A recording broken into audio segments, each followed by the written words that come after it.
Bonjour à tous et bienvenue sur la chaîne Les Rouages du français. Aujourd'hui, on se penche sur un sujet qui concerne bon nombre d'entre nous, les fautes de français que l'on commet souvent à l'oral.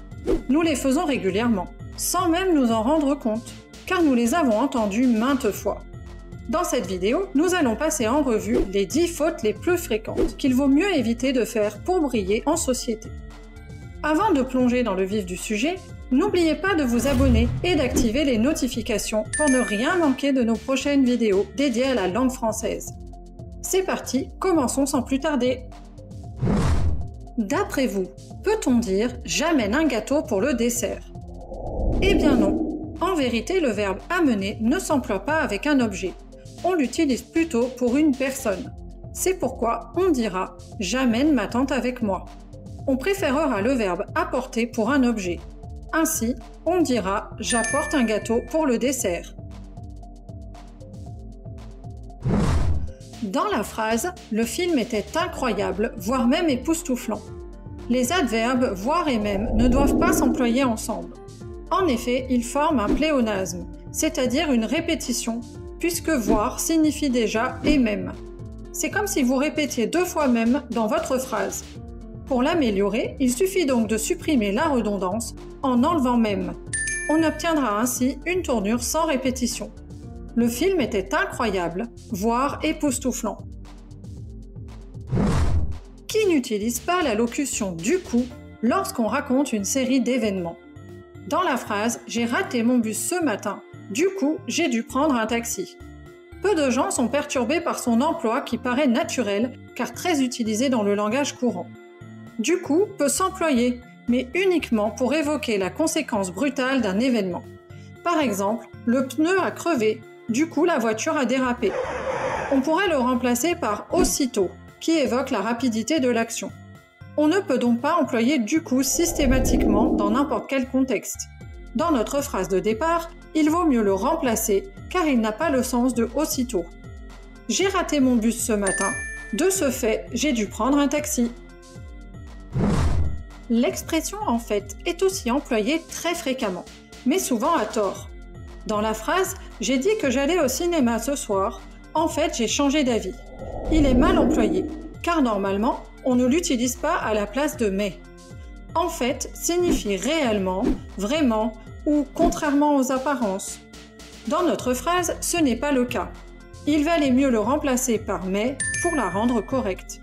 J'ai dit que j'allais au cinéma ce soir, mais j'ai changé d'avis. Une autre confusion qui est régulièrement faite à l'oral concerne le mauvais emploi des prépositions. Par exemple, dans la phrase « cet après-midi, je vais au coiffeur », la préposition « à » est mal employée. Il faudrait plutôt dire « je vais chez le coiffeur », car lorsqu'on évoque un lieu faisant référence à une personne ou à une profession, on emploie la préposition « chez ».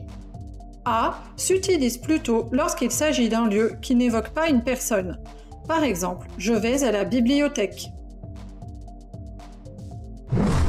Par ailleurs, on ne dit pas « j'aime bien cet appartement », mais ceci dit, il manque de luminosité.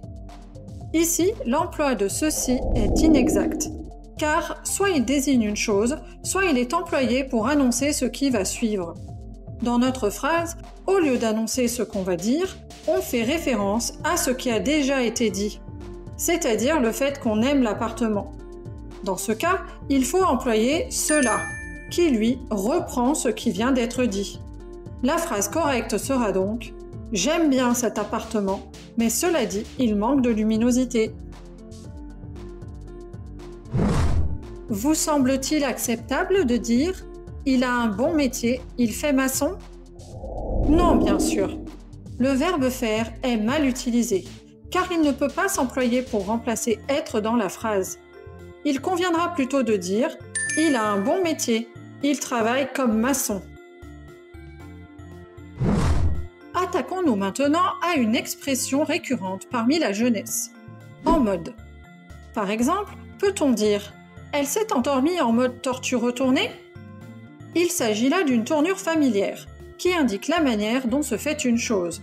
Cependant, on ne peut pas employer cette expression de cette façon, puisqu'elle s'utilise normalement en musique en mode mineur par exemple, ou dans les domaines techniques, pour parler d'un appareil, en mode connecté. Essayez donc une autre tournure de phrase, comme « Elle s'est endormie, telle une tortue retournée ».